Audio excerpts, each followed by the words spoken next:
what are the key themes you would think, as an organizations and service providers and then people with disabilities and people who are providing care and provision of some form to people with disabilities should be doing to plan ahead of what things they can do in preparation of the things might be suggested as part of the Royal Commission reports? So I think the thing that we can do with the Royal Commission reports is to take further action, right? It's recommendations to government.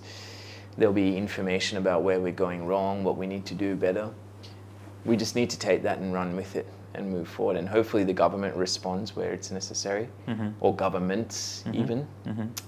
But hopefully it will be a tool for us that we can catalyze to use change. But we as a community really need to push for that. And as you talked about earlier, there are darker places in the community. And yes, there are always positive and negative patches, and we have to see as a broad brush how we are going overall. There's a momentum.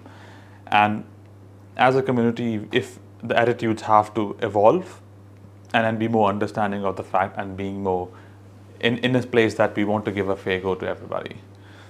And how do you think the overall community at large should be thinking about when they are building a new house, when they are building a new office, when they are trying to employ a new staff member, when they are looking for a contractor, what the things they should be thinking of?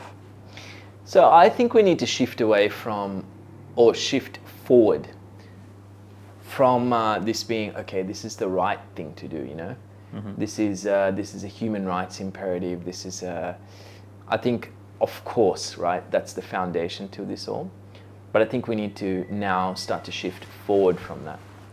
So we need to think, okay, if I design a house that's universally accessible, when I grow old, I'll be able to live in it. When I sell it, I'll have a bigger market.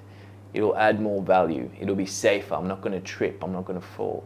If I hire people with more diversity, there's less absenteeism. My business is more innovative and profitable.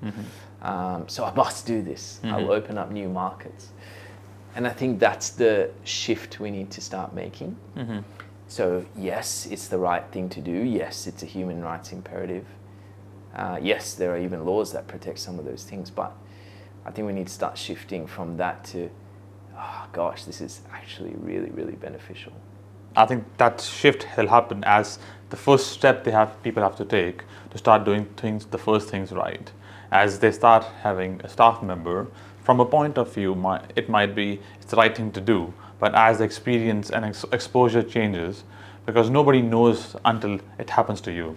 And as it happens, your learning, your empathy, behaviors, and an understanding of things changes. And then you are very more vigilant about those things.